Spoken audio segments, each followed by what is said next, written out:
Qui ne s'est jamais étonné de la complexité de son cerveau, de sa rapidité d'action, de toute sa puissance de calcul, de sa capacité de stockage? Je dirais que notre cerveau pourrait nous donner le tournis, même nous donner le vertige. Et pourtant, notre cerveau n'est qu'une grande machine à calculer, à enregistrer, à stocker et à récupérer les informations, rien de plus.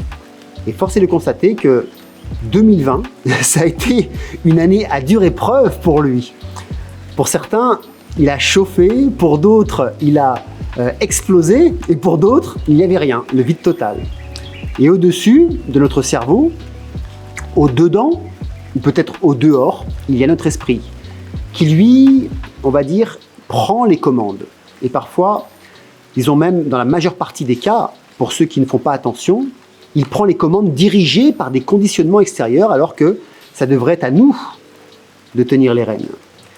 Et malgré toute la puissance astronomique de notre cerveau, qui est contenue dans un volume d'environ 1400 cm3, ce qui représente à peu près ceci, ce qu'il faut savoir, c'est que nous avons bien souvent l'impression d'être totalement dépassés par son fonctionnement. Et nous vivons notre vie comme si c'était lui le pilote. Mais notre cerveau n'est qu'une machine à calculer, à enregistrer, à stocker et à récupérer les informations. Lors de mes séminaires ou lors de mes interventions, j'aime m'amuser avec mes étudiants et taper comme ça sur ma tête en disant « the mind ». « The mind » en anglais, ça veut dire l'esprit. Et je le dis pourquoi, à chaque fois qu'ils ont par exemple des idées illusoires ou qu'ils confondent circonstances et perceptions, ou qu'ils se laissent aller à se blâmer ou à sous-estimer, à s'attribuer par exemple des adjectifs qualificatifs en désaccord avec leur réelle nature, et à croire dur comme fer, par exemple en leurs idées. Eh bien, je pense qu'en termes de confusion entre circonstances et perception, qu'en termes de blâme ou de sous-estimation de soi, 2020 est l'année des records, non? Alors, vous pouvez, si vous voulez, vous taper sur la tête et dire « the mind », ok? En faisant ce geste, je fais juste référence au fait que tout ce qui nous vient de notre mental est bien souvent erroné, bien souvent biaisé, bien souvent transformé par nos perceptions, par l'image que l'on a de nous-mêmes, par nos dépréciations personnelles ou simplement par nos idées, par le flux et reflux de défilement mental sans interruption. Et même lorsque nous regardons par exemple une information ou une vidéo comme celle-ci, ce que vous allez en comprendre n'est qu'assujetti à vos interprétations et à vos perceptions de ce que vous avez de la réalité. Le piège, c'est que nous préférons écouter notre mental plutôt que de regarder la réalité telle qu'elle est vraiment. Tout comme ceux qui préfèrent boire les informations télévisées plutôt que de rechercher des contre-arguments, par exemple, ou des contre-informations, et de se faire leur propre opinion. Mais revenons maintenant à notre cerveau. Alors qu'il calcule entre 10 puissance 13 à 10 puissance 19 instructions par seconde, si je ne me trompe pas, ça fait à peu près 100 000 milliards à 100 milliards de milliards d'instructions par seconde, et que sa capacité de stockage représente en moyenne 1 million de mégaoctets, alors pour vous faire une idée, ça représente l'enregistrement de toutes les informations d'une télévision allumée 24 heures sur 24 pendant 300 ans. Nous nous sentons impuissants vis-à-vis de lui. Alors je dirais, quel paradoxe. Nous avons la machine de calcul et de stockage la plus puissante au monde et nous ne savons pas comment l'utiliser. Enfin, il faut dire qu'aucune école publique ne nous apprend à utiliser comme si c'était un aspect de l'existence humaine qu'il ne fallait surtout pas développer. Imaginez juste 8 milliards d'êtres humains qui utilisent leur cerveau à son maximum. À votre avis, elle serait comment la vie sur Terre? Alors, essayons de faire tomber le mythe de notre esprit et reprenons la place qui nous revient en lui assignant la sienne, c'est-à-dire lui le véhicule et nous le chauffeur, et non l'inverse.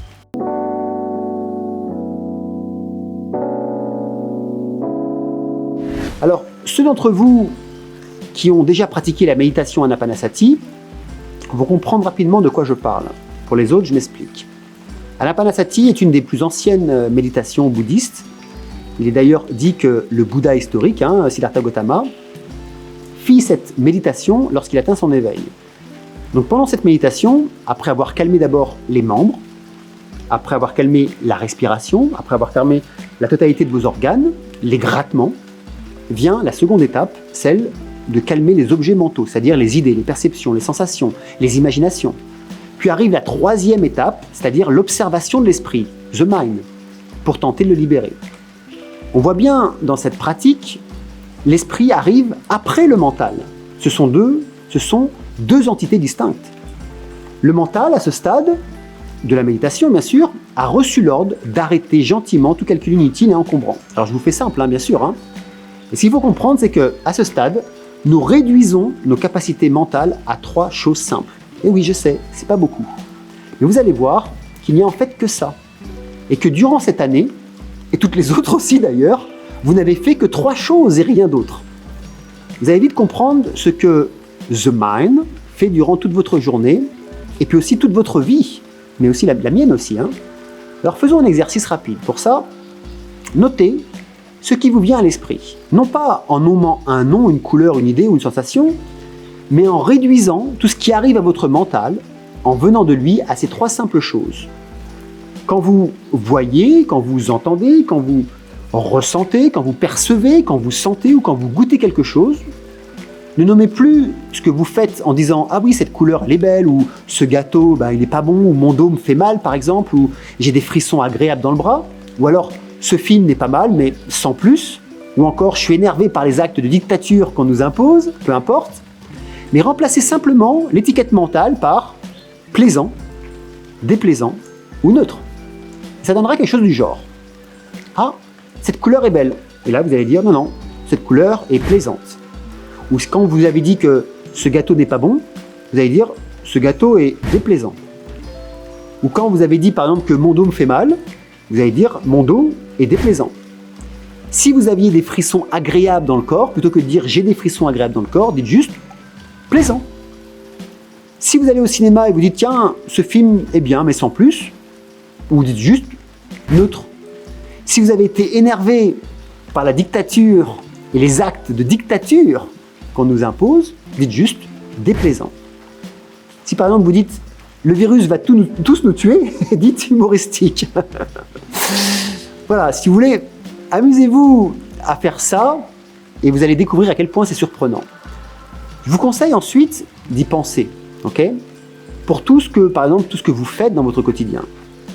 Maintenant, simplifions encore en éliminant toutes les étiquettes sur le mode mental, ou si vous préférez, l'algorithme de l'esprit. Ça donnerait ceci.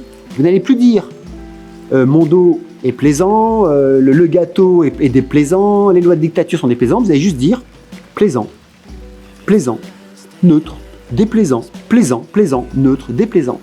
À chaque fois qu'une information vous arrive, plutôt que de la nommer, dites « Ah là, celui-ci, il m'a embêté », dites au lieu de dire « Ah, celui-ci est déplaisant », dites juste « déplaisant ».